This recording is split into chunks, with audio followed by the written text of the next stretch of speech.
Capstone presenting Viram, truly independent AI homes, 0% no other charges. போரூருக்கே இது புதுசு. at Kattupakkam Porur. Aarthi Ravi அவங்க வந்து ஜீவனாம்சம் கேட்டிருக்காங்க. என்னன்னு பாத்தீங்கன்னா மாசம் 40 லட்சம் ரூபாய் என் குழந்தைகளுக்கு வேணும்.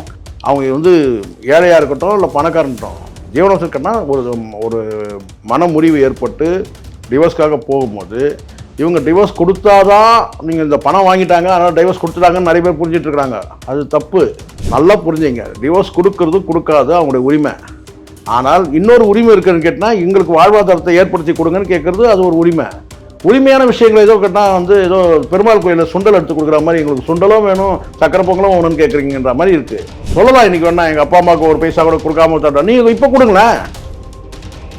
இப்பவும் கொடுக்கல. ஆனால் நம்ம ஜெயம் ரவியை வந்து நம்ம கொடுக்கலையான்னு நமக்கு தெரியாதுல்ல.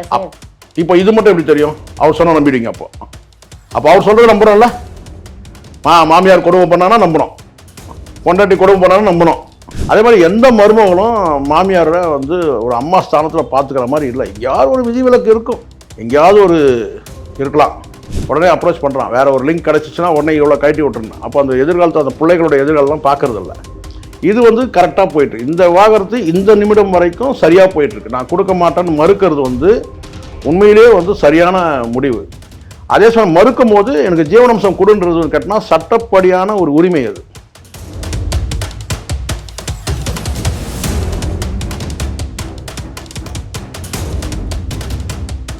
ஃபைன் டைம்ஸ் யூனிவர்ஸ் அனைவருக்கும் வணக்கம். இன்றைய சிறப்பு நிகழ்ச்சியில் நம்முடன் இணைந்திருக்கிறார் பத்திரிகையாளர் திரு சேகுவரா ஜெய்சங்கர் அவர்கள். வணக்கம். வணக்கம். ஸோ அந்த வகையில பாத்தீங்கன்னா ஆர்த்தி அண்ட் ரவிமோகன் அவங்களோட டைவர்ஸ் வந்து போயிட்டு இருக்கு.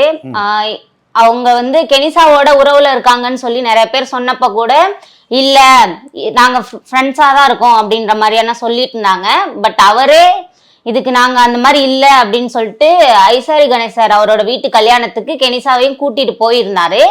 அதுல வந்து ஆர்த்தி கையை பிடிச்சு கூட்டிட்டு போயிருந்தாரா? சொல்லுங்க. கையை பிடிச்சு கூட்டிட்டு போயிருக்காரு. பத்திரமா எனக்கு தடி கிடிக்கு விழுந்துடக்கூடாதுன்னு சொல்லிட்டு ஃப்ரெண்ட்ஸுக்குள்ள கையை பிடிக்கிறதுல நான் ஒன்னும் சொல்லலையே. கையை பிடிச்சு பத்திரமா கூட்டிட்டு போயிருந்தாரு. இதை பார்த்துட்டு ஆர்த்தி ரவி அவங்க வந்து அறிக்கை வெளியிட்டிருந்தாங்க. இதை பார்த்துட்டு எதிர்த்தரப்புல இருந்து ரவிமோகன் அவர்களுமே அறிக்கை வெளியிட்டிருந்தாரு. அதுக்கப்புறம் அவங்க மாமியார் அவங்க சுஜாதா அவங்களுமே அறிக்கை வெளியிட்டிருந்தாங்க. சோ இது மாதிரி மாத்தி மாத்தி அவங்களுக்குள்ளேயே குற்றங்கள் வந்து சொல்லிக்கிட்டே இருக்காங்களே தவிர இதுக்கான முடிவு இருக்குமான்னு பார்த்தோம். அதே மாதிரி நேற்று வந்து நீதிமன்றத்துக்கு போயிருக்காங்க. அதுல ஆர்த்தி ரவி அவங்க வந்து ஜீவனாம்சம் கேட்டிருக்காங்க. என்னன்னு பாத்தீங்கன்னா மாசம் 40 லட்சம் ரூபாய் என் குழந்தைகளுக்கு வேணும். அவ்வளவுதானே கேட்டாங்க. 40 லட்சம் தான் கேட்டிருக்காங்க. மாசம் 40 லட்சம் ரூபாய்னா வருஷத்துக்கு எங்கே போகுது இல்ல சார்? இருக்கட்டுமா என்ன ஒரு வந்து ஒரு 4 கோடியே 80 லட்சம் கேட்டிருக்காங்களா? அவ்வளவுதானே வருஷத்துக்கு சார். வாழ்க்கை முழுக்க அவர் கொடுக்கணும். மாசத்துக்கு 40 லட்சம் கம்மிமா. ஏமா இவர் எவ்வளவு பெரிய ஸ்டார். இவர் நல்லா யோசிச்சு பாருங்க. பெரிய ஸ்டார். அவங்களுடைய பிள்ளைகள்லாம் வந்து எங்க படிப்பாங்க? கண்டிப்பா கார்பரேஷன் ஸ்கூல்லையா படிப்பாங்க? சொல்லுங்க. கார்பரேஷன் ஸ்கூல்லையா கவர்மெண்ட் ஸ்கூல்லையா படிப்பாங்க? இன்டர்நேஷனல் ஸ்கூல்ல தான் படிப்பாங்க. அப்போ அதுக்கான பள்ளி கட்டணும், அதுக்கப்புறம் வந்து சாப்பிடணும். சாதாரண காரில் போக முடியுமா? நீங்கள் 5 கோடி ரூபாய் காரில் அவர் போகிறாரு. யார்? ரவிமோகன். அப்போ அவருடைய வந்து ஆசை பிள்ளைங்க, செல்ல பிள்ளைங்க குறைஞ்சது ஒரு 8 கோடி ரூபாய் கார்லையாவது போகணுமா இல்லையா? சொல்லுங்கள். அந்த 8 கோடி ரூபாய் காரை வந்து ஒரு டிரைவர் 2 டிரைவர் போடுறாங்கன்னு வச்சுக்கோங்க. 2 பிள்ளைங்களும் போகிறாங்க. 2 டிரைவருக்கு போட்டால் அந்த டிரைவர்களுக்கு சம்பளம் எவ்வளோ தரணும்? 5 கோடி ரூபாய் காரை ஓட்டக்கூடிய ஒரு டிரைவர் வந்து எவ்வளோ சம்பளம் கொடுக்கணும்?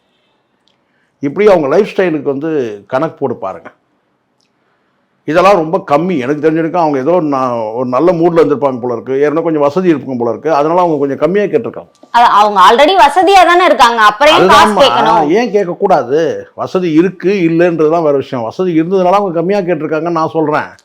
ஏன்னா ஜீவனாம்சத்துக்கு கேட்டா வசதி இருக்கு வசதி இல்லைன்னுலாம் கணக்கு கிடையாது. அவங்க வந்து ஏழையா இருக்கட்டும் இல்லை பணக்காரன்ட்டோம் ஜீவனாம்சம் கேட்டா ஒரு மன முறிவு ஏற்பட்டு டிவோர்ஸ்க்காக போகும்போது இவங்க டிவோர்ஸ் கொடுத்தாதான் நீங்கள் இந்த பணம் வாங்கிட்டாங்க அதனால் டிவோர்ஸ் கொடுத்துட்டாங்கன்னு நிறைய பேர் புரிஞ்சிட்டு இருக்கிறாங்க. அது தப்பு. டிவோர்ஸ் கொடுக்கலனாலும் கூட ஜீவனாம்சன்றது கேட்டால் எல்லாருக்கும் தெரியும். அது கேட்டால் ஒரு விவாகரத்து வழக்கு நீதிமன்றத்துக்கு போச்சுன்னா வாழ்வாதாரம் பெண்ணுக்கு தேவையான அந்த வாழ்வாதாரத்தை ஏற்படுத்தி தரணும்ன்றது வந்து காலம் காலமா இருக்கு. அது யாருமே எதுவுமே இல்ல நம்ம ஒதுக்கிட்டோம்னா பரவாயில்லை, எல்லாமே இருக்கு. யார் சொன்னது? அப்படி இல்ல, அப்படி யாரும் உங்களுக்கு சொன்னது? இதுதான் புரிஞ்சிக்காம பேசுறதுன்றது. உங்களை மாதிரி நிறைய பேர் புரிஞ்சிக்காம இருக்கிறாங்க. எதுவுமே இல்லைன்னா அப்படி கிடையாது. அவங்க விரும்பினா அவங்க கேட்கலாம், எனக்கு வந்து என் வாழ்வாதாரத்துக்கு வழி சொல்லுங்க, எனக்கு வந்து அவர் தான் வந்து உரிமை. இது வந்து முதல்ல ஒரு விஷயம் புரிஞ்சுக்கணும். கணவன் மனைவின்றது உறவு மட்டும் கிடையாது, அது ஒரு உரிமை. அது அந்த உரிமை வந்து அவங்க வந்து ஸ்டாண்ட் பண்ணணும்னு பார்க்குறாங்க. எனக்கு வந்து அவர் தான் வந்து கணவர், என் பிள்ளைகளுக்கு அவர் தான் அப்பா. ஸோ அதுக்கு வந்து இழப்பீடு என்னவோ நீங்கள் பார்த்துக்க முடியல, நீங்கள் வேற ஒரு வாழ்க்கைக்கு போகிறீங்கன்றதுக்காக உங்களை வந்து பார்த்தீங்கன்னா ஃப்ரீயாக அனுப்பிடல. எனக்கு கணவர் நீங்கள் தான், என் பிள்ளைகளுக்கு அப்பா நீங்கள் தான், எங்களுக்கு வாழ்வாதாரத்துக்கு வழி சொல்லுங்கள். அப்படி தான் கடந்த காலத்தில் பலருக்கும் வந்து இது புதுசு கிடையாது. சில பேர் நினச்சிக்கிறாங்க டிவோர்ஸ் கொடுக்குறதும் கொடுக்காதான் அவங்களோட உரிமை. சரி நீங்கள் ஜீவனாம்சம் கொடுத்துருங்க, நான் டிவோர்ஸ் கொடுத்துறேன்னு சொன்னால் அது அவங்களுடைய விருப்பம். ஆனால் நான் டிவோர்ஸ்லாம் நான் கொடுக்க மாட்டேன். அப்போ உங்களுக்கு டிவோர்ஸும் வேணும், ஜீவனாம்சமும் வேணும். என்னம்மா இது இதுன்னு கேட்டால் வந்து பிரியாணியும் வேணும், தயிர் சாதம் வேணும்னு சொல்கிற மாதிரி நீங்கள் கேட்குறீங்க, சொல்கிறீங்க, புரியாமல் பேசுகிறீங்க. நல்லா புரிஞ்சுங்க, டிவோர்ஸ் கொடுக்கறது கொடுக்காது அவங்களுடைய உரிமை. ஆனால் இன்னொரு உரிமை இருக்குன்னு கேட்டால் எங்களுக்கு வாழ்வாதாரத்தை ஏற்படுத்தி கொடுங்கன்னு கேட்குறது அது ஒரு உரிமை. உரிமையான விஷயங்கள் ஏதோ கேட்டால் வந்து ஏதோ பெருமாள் கோயிலில் சுண்டல் எடுத்து கொடுக்குற மாதிரி எங்களுக்கு சுண்டலும் வேணும் சக்கரை பொங்கலும் வேணும்னு கேட்குறீங்கன்ற மாதிரி இருக்குது. உரிமைமா இது, ஒரு பெண்ணுக்கு உரிமை. ஒரு நம்பி உன்னை வந்து நீங்கள் பழையபடி கொடுத்துட முடியுமா? ஆர்த்தியை ஜெயம் ரவி கொடுக்க முடியாதுல்ல. ஜெயம் ரவி மட்டும் இல்லை, யாருமே. ஒரு பெண்ணை விவாகரத்து பண்ணிட்டு போகிறீங்க, கேட்குறது யார்? விவாகரத்து. நல்லா புரிஞ்சுக்கணும், விவாகரத்து கேட்குறவர் நீங்கள். ஒரு பெண்ணை வந்து நீங்கள் பழையபடி கொடுத்துட்டு வரீங்க முடியுமா? பழையபடி கொடுத்துருவாங்க. ஆர்த்தி அவங்க வீட்டில், இந்தம்மா அவங்க பேர்னா அவங்க அப்பா அம்மாவுக்கு சுஜாதா விஜயகுமாருக்கும் நீங்கள் வந்து பழைய ஆர்த்தியை கொடுத்துட்டு வர முடியுமா? முடியாதுல்ல. அப்போ ஒரு பெண்ணை கல்யாணம் பண்ணி தாயாக்கி பிள்ளைகளை வந்து 2 பிள்ளைகளை கொடுத்துட்டு அதுக்கப்புறம் நான் கிளம்பி போகிறேன்னு சொன்னால் உன்னை வீரத்திலகம் வெற்றி திலகம் விட்டு அனுப்புவாங்க. அவர் கஷ்டப்பட்டிருக்கேன்னு சொல்றாரு. என்னத்த கஷ்டப்பட்டிருக்கேன்? எல்லாரும் தான் கஷ்டம். இதெல்லாம் ஒரு குடும்பத்தில் எல்லா விதமான கஷ்டமும் உண்டு. சும்மா கஷ்டப்பட்டேன்னு நான் வந்து இதெல்லாம் நிறைய, அதுதான் சொல்கிறேன்ல, அந்த குடும்பத்துக்குள்ளே நிறைய நடந்திருக்கும். எல்லாருக்கும் வழி இருக்கும். அவங்க கேட்டால் அவங்க சைடில் சொல்லுவாங்க, இவரை கேட்டால் இவர்கிட்ட சொல்லுவாங்க. இதில் யாருக்கு வந்து பஞ்சாயத்து பண்ணிட்டு இருக்க முடியும்? யோசிச்சு பாருங்க. அவங்க சிலதெல்லாம் சொல்லுவாங்க, நாங்கள் இதை பண்ணோம் அதை பண்ணோம், அவர் வந்து நாங்கள் பெரிய பணக்கார குடும்பம், அவர் மிடில் கிளாஸ் குடும்பம் அப்படின்னு நாங்கள் கல்யாணம் பண்ணி வச்சோம் சொல்லலாம். சொல்லுங்களா? நிறைய இருக்குமா. யாரு நான் கேட்குறேன், சரி இவங்க தான் உங்களை நஷ்டப்படுத்தினாங்க, அப்பா அம்மா கிட்ட போங்க. அண்ணன் தான் உங்களுக்கு பெரிய நடிகராக்குனாரு, அவர்கிட்ட போங்க. நீங்கள் எல்லாரும் தானே விட்டுட்டீங்க. நீங்கள் மனைவி பிள்ளைகளை மட்டும் விடல, அப்பா அம்மாவை தானே விட்டீங்க. சொல்லலாம் இன்னைக்கு வேணா எங்கள் அப்பா அம்மாவுக்கு ஒரு பைசா கூட கொடுக்காம தட்டோம், நீங்கள் இப்போ கொடுங்களேன். இப்பவும் கொடுக்கல. ஆனால் நம்ம ஜெயம் ரவியை வந்து நம்ம கொடுக்கலையான்னு நமக்கு தெரியாதுல்ல சார். இப்போ இது மட்டும் எப்படி தெரியும்? அவர் சொன்னால் நம்பிடுவீங்க. அப்போ அவர் சொல்றது நம்புறோம்ல. மாமியார் கொடுமை பண்ணானா நம்பணும், பொண்டாட்டி கொடுமை பண்ணாலும் நம்பணும். அப்போ அவர் சொல்றதை வந்து கேட்டீங்கன்னா வந்து இப்போ நீங்கள் ஒரு வார்த்தை சொன்னீங்க, அது எப்படி நமக்கு தெரியும்னு கேட்குறீங்கல்ல. அதுக்கு தான் நான் சொல்கிறேன், ஒரு குடும்பத்தில் இது சராசரியாக இதெல்லாம் நடக்கக்கூடியதுதான். இதுக்கெல்லாம் டைவர்ஸ் பண்ண முடியாதுமா. இதுக்கெல்லாம் டைவர்ஸ் பண்ணால் நாட்டில் பாதி பேர் பொண்டாட்டி இல்லாமல் இருப்பான். இதெல்லாம் ஒரு குடும்பத்தில் இதெல்லாம் சகஜமான விஷயம். இதெல்லாம் பிள்ளைகளை பாருங்க, நீங்கள் பிள்ளைகளையும் பார்க்கல, அம்மா அப்பாவையும் பார்க்கல, பொண்டாட்டியும் பார்க்கல, யாரையும் பார்க்காம நீங்கள் வந்து கெரிசாவை தானே பார்த்துட்டு இருக்கீங்கன்னு தானே இப்போ பேச்சே. இப்போ எதனால் வந்து ஒரு நெகட்டிவான பார்வை இருக்குது? ஜெயம் ரவி வந்து நம்ம கொச்சப்படுத்தணும் நம்ம நோக்கம் இல்லை. இப்போ ஏன் இவருக்கு ஆதரவு இல்லை? நீங்கள் ஒரு ஆள் தான் பேசுகிறீங்க, அவருக்கு சப்போர்ட்டாக பேசுகிறீங்க, வேறு யாரும் அவருக்கு சப்போர்ட் பண்ணி பேசவே இல்லை. எடுத்து பாருங்க, நியாயம் உங்கள் பக்கத்தில் இருந்ததுன்னா குறைஞ்சபட்சம் பேசுவாங்க, 50-50 கூட இருக்கும். உங்கள் சைடில் நீங்கள் சொல்லக்கூடியதெல்லாம் எதுவுமே நியாயமாக அவங்களால எடுத்துக்க முடியல, முரண்கள் இருக்குல்லம்மா. நீங்களே வந்து பொன் முட்டையிடுற வாத்து, நான் முட்டை நிறைய இட்டேன், அவங்க எல்லாத்தையும் எடுத்துக்கினாங்கன்னு சொல்கிறீங்க. அப்புறம் நீங்களே என்ன சொல்கிறீங்க கேட்டினா, அவங்க வாங்கின கடனுக்கு எனக்கு ஜாமீன் கையெழுத்து போட சொல்லிட்டாங்கன்னு சொல்கிறீங்க. நீங்கள் நிறைய முட்டையிட்டு இருந்தீங்கன்னா பொன் முட்டையிடுற வாத்தில் நீங்கள் அந்த முட்டையை விற்று காசாக்கியிருப்பாங்கல்ல, அதானே உண்மை. ஏன் கடன் வாங்க போகிறாங்க சொல்லுங்கள்? சரி, அங்கே பொன் முட்டையிட்டா அவங்க எடுத்துக்கிறாங்க, நீங்கள் அப்பா அம்மா வீட்டில் போய் முட்டையிடுங்க, கரெக்டுங்களா? யாரோ ஒருத்தருக்கு தானே கொடுக்குறீங்க. அந்த ஒரு சைடு குடும்பம்லாம் இன்னொரு சைடு இருக்குல்லம்மா உங்களுக்கு. எல்லாருக்கும் இதானே உண்மை. இப்போ ஒரு பொண்ணு வந்து புருஷன்கிட்ட சண்டை போட்டால் எங்கே போகிறாங்க? அடுத்த கட்டம் அம்மா வீட்டுக்கு போவாங்க, இல்லை அண்ணன் வீட்டு, அம்மா அப்பா இல்லைன்னா கூட அண்ணன் வீட்டுக்கு போயிடுவாங்க, ஒரு தாய் வீட்டாக நினச்சி போயிடுவாங்க. கரெக்டா? அது மாதிரி உங்களுக்கும் கூட வந்து ஒரு பிரச்சனை இருக்குன்னு சொன்னால் நீங்கள் முதல்ல தனியாக தான் இருக்கிறீங்க, மாமியாரோட சேர்ந்து இல்லை, தனி கொடுத்தனமாக தான் இருக்கிறீங்க. அப்போ அங்கேயும் உங்களுக்கு பிரச்சனை இருக்குன்னா நீங்கள் நேரம் அம்மா கிட்ட அம்மா மடியில் போய் படுத்துடணும். எத்தனை வயசானாலும் அம்மா தானம்மா, அம்மா இல்லைன்னா நீங்கள் சொல்லுங்கள். அந்த அம்மா அப்பாவுக்கும் ஒரு கலங்கம் தானம்மா இது. ஜெயம் ரவியை திட்டுறவங்களுக்கெல்லாம் ஒரு கேள்வி கேட்குறாங்க, ஏன் வந்து அவங்க அம்மா அப்பா எதுவும் பேச மாட்டாங்கன்ட்டு என்கிட்ட கூட கேட்டாங்க.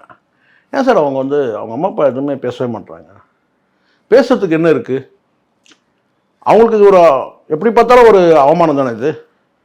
இன்னும் புள்ள வந்து மெடலாக வாங்கி வச்சுருக்கான், என் புள்ள வந்து பார்த்தீங்கன்னா கோல்டு மெடல் வாங்கிட்டான், ஆஸ்கார் வாங்கிட்டான் என் மகன் நடிப்புல சொல்கிறதுக்கு பெருமைக்குரிய விஷயம் இல்லை. இன்னொரு பெண்ணை தேடிட்டு போகிறதுன்றது. மனைவி மீது கருத்து வேற்றுமைனா நீங்கள் தாராளமாக பிரிஞ்சு நீங்கள் ஒரு தனியாக கூட ஒரு வீடு எடுத்துகிட்டு கொஞ்ச நாள் இருக்கலாம், தப்பு ஒன்றும் கிடையாது. நீங்கள் இன்னொரு பெண்ணோட போகிறது பயணிக்கிறது தான் இங்கே பேசும் பொருளாகுது. அதுதான் எல்லாத்துக்குமே மைனஸ் ஆகுது.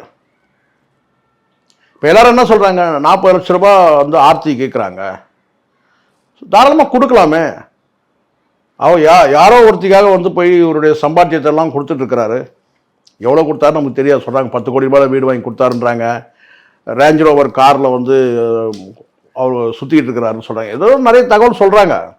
எப்படி பார்த்தாலும் ஜெயம் ரவியோட உழைப்பால் வந்த ஒரே ஒரு காயின், ஒரே ₹1 இருந்தால் கூட ஒன்று பிள்ளைகளுக்கும் மனைவிக்கும் போகணும். அங்கே போகலன்னு சொன்னால் அப்படியே வந்து கேட்டால் அவங்க அம்மா அப்பாவுக்கு போகணும், அவங்க அண்ணன் கூட போகலாம், எல்லாம் ஒரே ரத்தம் தானே. கொடுக்காம வெளியே கொடுக்கவும் தான் அதுதான் யாரும் அடையாளம் தெரியாத ஒரு பெண்ணுக்கு போய் செலவு பண்றாங்க. அதெல்லாம் விமர்சனம் ஆகுது. ரொம்ப நியாயமா பேசணும், மனசாட்சியோட பேசணும். கரெக்டா? கெனிஷா யார் சொல்லுங்க? யாரோ ஒரு பெண்ணு, அவங்களுடைய வாழ்க்கையே மர்மமா இருக்கு. அவருடைய சொந்த பந்தம் யாரு, அம்மா அப்பா யாரு, அவருடைய சுற்றத்தார் யாரு, ஒரு கணவர் இருந்ததா சொல்றாங்க, அவர் இல்லைன்னு சொல்கிறாங்க, என்ன ஆனார், ஏதாவது இருக்காமா? யாரோ முகம் தெரியாத. சரி, அவங்க உங்களுக்குள்ள இன்னும் அந்த உறவு கூட வரல இல்லை. இப்போ தான் நீங்கள் விவாகரத்து அப்ளை பண்ணியிருக்கீங்க, விவாகரத்துலாம் முடிஞ்சு அதுக்கப்புறம் வந்து டிக்ளேர் ஆகி அதுக்கப்புறம் நீங்கள் இன்னொரு வாழ்க்கையை தேடிட்டு அதுக்கப்புறம் நீங்கள் கை பிடிச்சிட்டு போங்க. யார் வேணால் சொல்ல போகிறாங்க? இதுதான் இருக்குதுன்னு சொன்னால் ஒன்றும் கிடையாது. உங்கள் தலைவிதி இப்படி தான் இருக்கணும்னா அது நடக்கும், அதை மாற்ற யாராலும் முடியாது. அதுக்குள்ளே அவசரமாக வந்து ஒரு கல்யாணத்தில் போய் நீங்கள் ஜோடி போட்டு வர்றதும், அவங்களுக்கு போய் வீடு வாங்கி கொடுக்கறதும், வந்து காரில் சுற்றுறதும், இதெல்லாம் வந்து மற்றவர்களுக்கு வழி தரக்கூடாதுல்ல. நீங்கள் வாழக்கூடிய வாழ்க்கை, என் வாழ்க்கை நான் வாழ்வதற்கு எனக்கு உரிமை இருக்குதுன்னு நீங்கள் சொன்னால் ரைட், உரிமை இருக்குது. எந்த வகையிலையும் இன்னொருத்தருக்கு அந்த வாழ்க்கை வந்து இன்னொருத்தருக்கு வழியை தரக்கூடாது. கரெக்டுங்களா? இன்னொருத்தருக்கு கண்ணீர் வரக்கூடாது. ஒரு பக்கம் பிள்ளைகள் அவமானப்பட்டு இருக்கு. பள்ளிக்கூடத்தில் போகும்போது அங்கே எத்தனை கேள்விகள் வரும். எல்லாம் விவரமான பிள்ளைகள், அதுவும் அமெரிக்கன் ஸ்கூல்லலாம் சொல்லணுமா? எவ்வளோ பேர் வந்து அந்த பிள்ளைகள் எவ்வளோ அவமானத்தில் வந்து கூனி கொடுக்கும். யோசிச்சு பாருங்க. நேற்று வரைக்கும் நல்லா ஒரு கௌரவமாக போயிட்டு இருந்த பிள்ளைகள் வந்து எவ்வளோ கஷ்டங்கள் அனுபவி. அந்த வழி கூட அவங்களால உணர முடியல. நான் கேட்குறேன், அது கூட அவங்க கண்ணை மறைச்சிடுது. ஸோ அதனால் எனக்கு வந்து அது ஒன்று. அதுக்கப்புறம் மனைவிக்கு, இன்னொரு பக்கம் வந்து அப்பா அம்மாவுக்கு. அதனால் ஏன் அவங்க மௌனமாக இருக்கிறதுக்கு காரணமே அந்த மௌனத்துக்கு பின்னாடி ஒரு அவமானம் இருக்குது. மற்றபடி வந்து மாமியாருக்கும் மருமகளுக்கும் ஒரு நாள் நல்லா போகிறதும், ஒரு நாளைக்கு உரசலாகிறது, இதெல்லாம் சகஜமா எல்லா குடும்பத்திலும் உண்டு.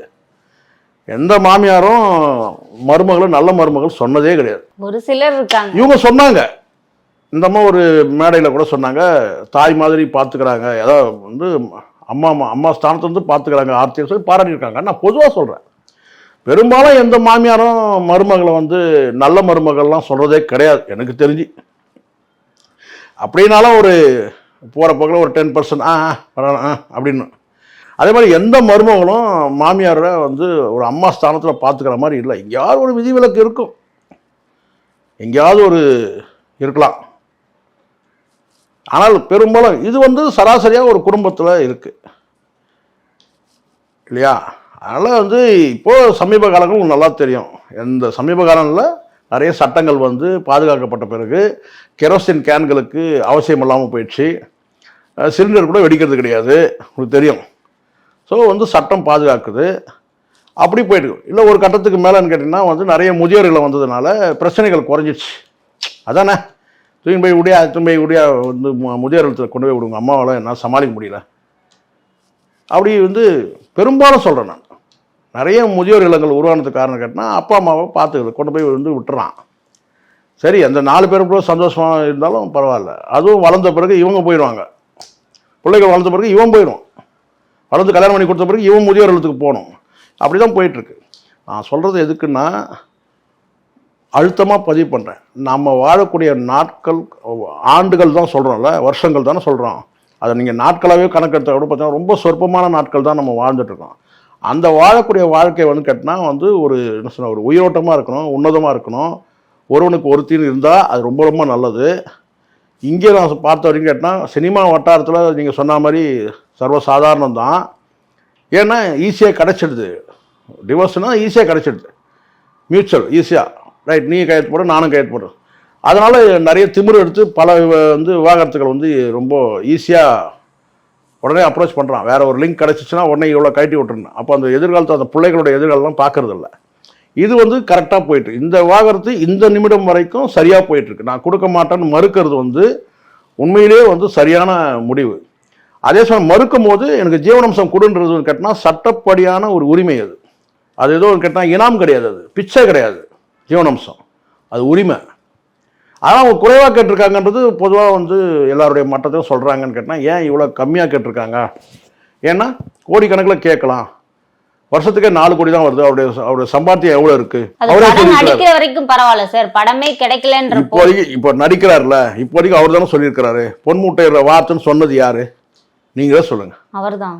பின்ன முட்டை இடட்டும் தானே சொல்றேன் நான். அவர் தானமா சொன்னாரு, அவரே கொடுக்கட்டும் முட்டைய. நான் பொன் முட்டையில வார்த்தை மாதிரி என்னை வந்து பயன்படுத்திட்டாங்க, நான் முட்டையிட்டா அவங்க எடுத்துப்பாங்கன்றாருல, இவரே இட்டு கொண்டு போய் கொடுக்கட்டும். பிள்ளைங்களுக்கு தானே கொடுக்குறாரு, ரோட்ல போறவங்களை கொடுக்குறாரு. யாரு கொடுக்குறாரு? இன்னமும் போகிறப்போ இன்னும் ஏதோ தர்மஸ்தானத்தை கொடுக்குறாரு. சொல்லுங்கள், அவருடைய பெத்த பிள்ளைங்க தானமா கொடுக்குறாரு. அவருடைய ஸ்டேட்டஸை மெயின்டைன் பண்ணல. ஜெயம் ரவி யாரு? பெரிய ஸ்டாரு. அவருடைய பிள்ளைகள் வந்து கேட்டினா அந்த அந்த ஸ்டாருடைய பிள்ளைகளோட அந்த ஸ்டேட்டஸை மெயின்டைன் பண்ணனா இது கம்மி. என்ன கேட்டால் நான் நினைக்கிறேன் பணக்காரங்களா தானே சார் இருக்காங்க. திருப்பி கேட்டேன், அவங்க பணக்காரனா இருக்கட்டும் பிச்சைக்காரன், நாளைக்கே அவங்க நஷ்டமாய் பிச்சைக்காரன் ஆயிடுறாங்க. உங்களுக்கு எப்படி தெரியும்? நீங்க என்ன ஐடில வேலை செய்றீங்க, போயிட்டு இன்கம் டேக்ஸ் அவங்களுக்கு எவ்வளவு சம்பாருன்னு பாக்குறீங்க. அவங்க நிலைமை அவங்க இவர் தானே சொல்றாரு கடன் வாங்கியிருக்காங்கன்ட்டு. முன்னுக்கு வேணும் முரணா இருக்கு. நீங்க சொல்றீங்கம்மா வசதியா இருக்காங்க. அவர் தான் சொல்றாரு கடன் வாங்குறாங்க, எங்கிட்ட ஜாமீன் கையெழுத்து வாங்கினாங்க, எங்கிட்ட கடன் வாங்குறாங்கன்னு சொல்ல. அவரு மாமியார் கடன் வாங்குறாங்க, கடன் வாங்குறதுக்கு எங்கிட்ட ஜாமீன் வாங்குறாங்கன்னா அப்ப என்ன அர்த்தம்? அங்க இல்லைன்னு தானே அர்த்தம். அங்க எதுவும் இல்லை, இல்லாதவங்க கடன் வாங்குறாங்க. இவரு நான் பொன்முட்டையில வாத்துன்றாரு. அவர் ஸ்டேட்மெண்ட்டே இருக்கா இல்லையா? யாருக்கு யார் பக்கம் பேசுறோம்? ஜெயம் ரவி நம்ம தம்பி தான், சரிங்களா? அந்த வெல்ஃபேர் வச்சுதான் நம்ம யோசிக்கிறோம், நம்ம நியாயமா பேசுறோம். அவரை வந்து ஒரு மோசமான கேரக்டரா சித்தரிச்சு சில பேர் பேசுறது எனக்கு அதில் உடன்பாடு இல்லை. அவர் ஒழுக்கமான குடும்பத்தில் நல்ல குடும்பத்தில் பிறந்தனால தான் நம்ம இவ்வளோ நாள் பல டைவர்ஸ்லாம் 2 நாள் பேசிட்டு போயிட்டே இருப்பாங்க, அடுத்த நாள் வேற சப்ஜெக்ட் இருக்கு எவ்வளோன்ட்டு. ஆனால் ஏன் ஜெயம் ரவி மட்டும் எல்லாரும் பேசுறாங்க? அவ்வளோ நல்லவர் அவர். அவருடைய பின்புலமும் வந்து கேட்டால் குடும்பமும் நல்ல குடும்பம், நீண்ட காலமாக பேசுறாங்க. பேசுறதுனால என்ன கிடைக்குது கேட்டால் சேர்றதுக்கான வாய்ப்பு கூட இருக்கு. நிறைய பேசுனாங்க ஏஆர் ரஹ்மானை, அதுக்கப்புறம் இப்போ அவங்களுக்குள்ள வந்து ஸ்மூத்தா போயிட்டு இருக்காங்களா, சந்தோஷமா இருக்கிறாங்க. ஒரே ஒரு இன்டர்வியூல அவங்க எக்ஸ் மனைவின்னு தானே சொல்லியிருக்காங்க. சார் யாரு நீங்க எக்ஸ் மனைவி சொல்லாதீங்கன்னு சொன்னாங்க, அது அவங்க டிக்ளேர் பண்ணாங்க சார். இப்ப ரீசன்ட் இன்டர்வியூல ஏஆர் ரஹ்மான் சார் அவரோட மனைவியே எக்ஸ் மனைவின்னு தான் சொல்லியிருக்காங்க. அது எனக்கு தெரியல, ஏன்னா அவர்கிட்ட நம்ம வந்து அதை விவாதம் பண்ண முடியல. எனக்கு தெரியல, அது தெரியலன்னா நான் தெரியலன்னு சொல்லிடுவேன், அது அவருடைய இஷ்டம். ஆனால் அந்தம்மா என்ன சொன்னாங்கன்னா என்ன சொல்லாதீங்கன்னா சொல்றாங்க. அவங்க தான் ஒரு விஷயம் நல்லா புரிஞ்சுங்க. அவருடைய மேட்டரை பொறுத்த வரைக்கும் அதை முதல்ல டிக்ளேர் பண்ணது அவங்க தான், டிவோர்ஸ்ன்னு டிக்ளேர் பண்ணதும் அந்த மாதிரி தான் பண்ணாங்க, சரிங்களா? அதுக்கப்புறம் அவங்களே ஒரு பேட்டியில் சொல்கிறாங்க இந்த எக்ஸ் ஒய்ஃப்னு சொல்லாதீங்கன்னு சொன்னாங்க. அது வரைக்கும் தான் நம்ம பேச முடியும். ஏஆர் ரஹ்மான் என்ன சொல்லாரு சொல்ல முடியாது. ஏஆர் ரஹ்மான் நம்ம பாயின்னு சொல்ல முடியாது, அதுக்கும் நீங்கள் சேர்த்து திட்டு வாங்குவீங்க. ஏற்கனவே பாயின்னு சொல்லிட்டு திட்டு வாங்கிட்டு இருக்கிறாங்க டிடி, அது வேற கதை. அந்த நிகழ்ச்சியில தான் சார் எக்ஸ் மனைவி அப்படின்னு சொல்லி தெரியலம்மா, அது நம்ம பேச முடியாது. எனக்கு என்னன்னு கேட்டால் இதில் எனக்கு இந்த பொதுவாகவே சொல்கிறேன், அது சரி தவறுன்றது பார்வையாளர் எப்படி வேணால் எடுத்துக்கிட்டோம். வாழ்கிறது ஒரு தடவை தான் வாழ்கிறீங்க, ஒரு தடவை தான் பிறக்கிறீங்க, ஒரு தடவை தான் சாவ போகிறீங்க. உண்மையாக இருந்துட்டு போங்கன்றேன் யாராக இருந்தாலும். இங்கே அக்யூரேட்டாக துல்லியமாக பார்த்தீங்கன்னா யாருமே தேர மாட்டோம். ஆனால் நம்ம நம்பி ஒரு பெண் வந்திருக்காங்கன்னா கடைசி வரைக்கும் அவளை கைவிடக்கூடாது. நம்மளை நம்பி அவள் பணக்காரியாக இருக்கட்டும், ஏழையாக இருக்கட்டும், பிச்சைக்காரியாக இருக்கட்டும், யாருன்னா இருக்கட்டும், உங்களை நம்பி வந்தாச்சுன்னா அவள் காதலியாக இருந்தாலும் சரி, மனைவியான பிறகு அவளை கைவிடக்கூடாது. காதலியை கைவிடக்கூடாது. பல பேர் காதலிச்சுட்டு வேற யாருன்னா கல்யாணம் பண்ணிக்கிறான். சரிங்களா? நான் சொன்னேன் காதலியும் கைவிடக்கூடாது, மனைவியான பிறகு சுத்தமாக நீங்கள் அந்த அந்த அந்த எண்ணத்துக்கே போகக்கூடாது. நீங்கள் கடைசி வரைக்கும் அவள் தான் வாழ்க்கைன்னு ஆயிடணும். ஒரு பக்கம் மனைவி வச்சுக்கிட்டு இன்னொரு பக்கம் காதலி தேடக்கூடாது. அது தவறு. அதெல்லாம் நம்பி வந்தால் அந்த பெண்ணை வந்து எந்த சூழ்நிலையும் கைவிடக்கூடாது. அதுதான் சரியான ஆண்மகன். அவன் தான் நான் சொல்கிறேன், ஆண்மகனை சொல்கிறேன். சரியான ஆண்மகன் நம்பி வந்த பொண்ணை கைவிடக்கூடாது. அது யாருன்னா இருக்கட்டும், ஏஆர் ரஹ்மானா இருக்கட்டும், ஜெயம் ரவினா இருக்கட்டும், அதுக்கு எவ்வளோ காரணங்கள் வந்து நிறைய காரணங்கள் கற்பிக்கலாம். ஆனால் தன்னை நம்பி வந்திருக்காங்க, நம்ம தான் வாழ்க்கைன்னு நினைக்கிறாங்க, நம்மளை தவிர வேறு எதுவுமே அவங்களுக்கு தெரியாதுன்னும் போது எந்த சூழ்நிலையும் அவங்களை கைவிடக்கூடாதுன்றது என்னுடைய தாழ்மையான கருத்து. இதுவரை எங்களுடன் பல்வேறு கருத்துக்களை பகிர்ந்தமைக்கு நன்றி. நன்றிம்மா.